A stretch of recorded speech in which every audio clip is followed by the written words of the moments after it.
இன்றைக்கி ஒரு 200 பேருக்கு வந்து வளைகாப்பு ஃபங்க்ஷன் இருக்குது. அது இன்றைக்கி மார்னிங் சீக்கிரமாக ஒரு 9:30 கேட்டுக்கிறாங்க. இப்போ அது ஒரு 9 ரைஸ் கேட்டுக்கிறாங்க, வடை பாய் சாப்பாடோட. அதை வந்து நாங்கள் வந்து இப்போ அதில் 9 சாதத்தில் வந்து புதினா சாதமும் இருக்குது. இப்போ புதினா சாதம் எப்படி செய்யறதுன்னு சொல்லி உங்களுக்கு சொல்கிறேன். அதாவது ஒரு 2 கிலோ புதினா சாதம் போட போகிறோம். அதை எப்படி செய்யறதுன்னு இப்போ சாகாரம் பார்த்துங்க. அதாவது முன்னே அது ஒரு மசாலா ஒன்று ரெடி பண்ணி அரைச்சி அதுக்கப்புறம் திரும்பி தாளிப்போம். மசாலா அதுக்கு ரெடி பண்ணுறோம். இப்போ அதில் வந்து இப்போ ஒரு 100 ml அளவுக்கு எண்ணெய் ஊற்றிருக்கிறேன். ரீஃபைண்ட் ஆயில் தான் ஊற்றிருக்குறோம்.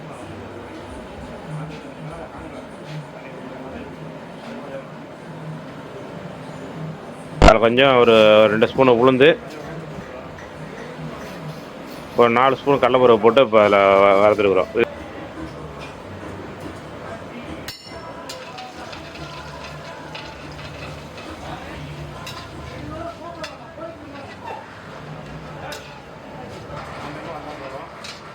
ரெண்டும் ஒரு பொன்னிறமாக வரும்போது ஜீரகம் போடுறோம். ஒரு 2 ஸ்பூன் ஜீரகம். 10 கிராம் அளவுக்கு வந்து இஞ்சி தோல் சித்தி சின்ன சின்ன கட் பண்ணி வச்சுருக்கோம். அதையும் போட்டு இப்போ இது கூட போட்டுக்கிறோம். ஒரு 50 கிராம் அளவுக்கு வந்து பச்சை மிளகா. இப்போ ஒரு 200 கிராம் அளவுக்கு வந்து இப்போ பெரிய வெங்காயம் கட் பண்ணி பெருசு பெருசாக கட் பண்ணி போட்டு அதையும் கூட வதக்குறோம்.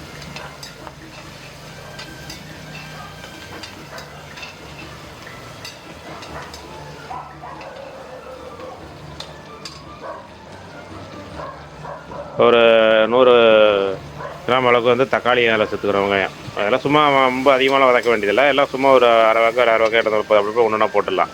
இப்போ தக்காளி ஒரு 100 கிராம் போடுறோம். அது ஒரு நெல்லிக்காய் சைஸுக்கு வந்து புளி கொஞ்சம் போட்டுக்கிறோம்.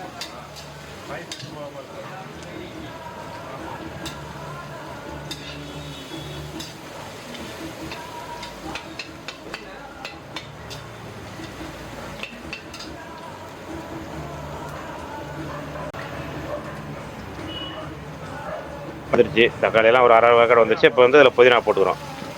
ஒரு நான் மொத்தம் 2 கிலோ புதினா சாதம், அதனால் 4 புதினா போடுறோம். கரெக்டாக இருக்கும். 4 புதினா பெரிய பெரிய கற்று 4 புதினா கற்று இதில் போடுறோம். இப்போ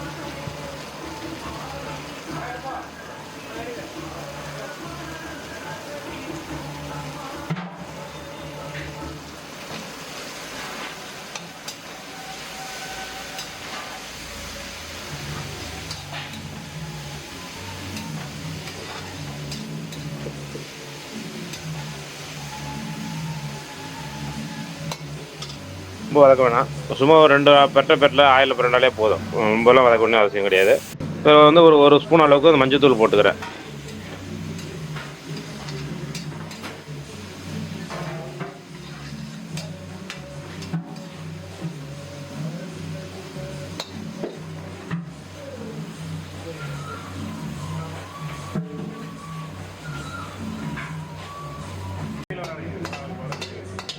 கொஞ்சம் எழுதி இதில் போட்டு இதை ஆற வச்சு நம்ம அரைக்கணும்.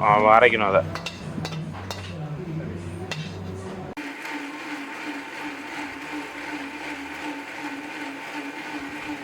வச்சு இப்போ அரைக்கிறாங்க.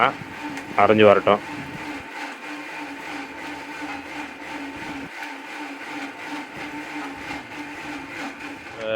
ml வந்து எண்ணெய் ஊற்றி ரீஃபைண்ட் ஆயில் ஊற்றுறோம். ஸ்பூன் அளவுக்கு கடுகு போட்டுக்கிறேன். கடுகு பொரிஞ்சு வருது. இப்போ உளுந்து கிராம் அளவுக்கு ஒரு 4 ஸ்பூன் அளவுக்கு கடலைப்பருப்பு போட்டு தாளிக்கிறோம். வரமிளகாய், அதாவது காஞ்ச மிளகாய் வந்து கட் பண்ணி வச்சுருக்கிறோம். இது ஒரு 50 கிராம் அளவுக்கு. இது கூட போட்டுக்கிறோம்.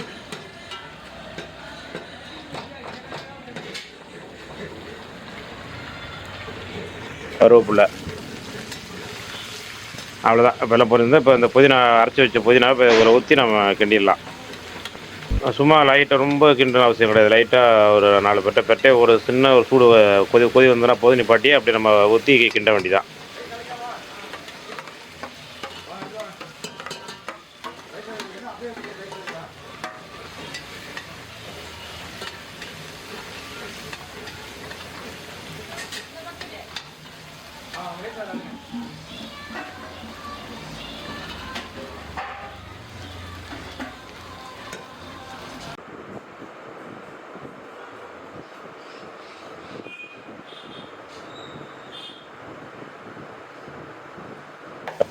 ரைஸில் இப்போ போட்டு கிண்டுறாங்க.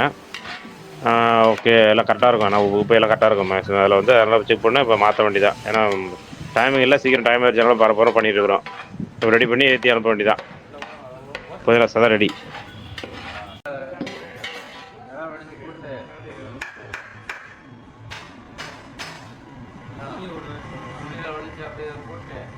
அப்படியே கருவேப்பிலை தூக்கி போடுங்க.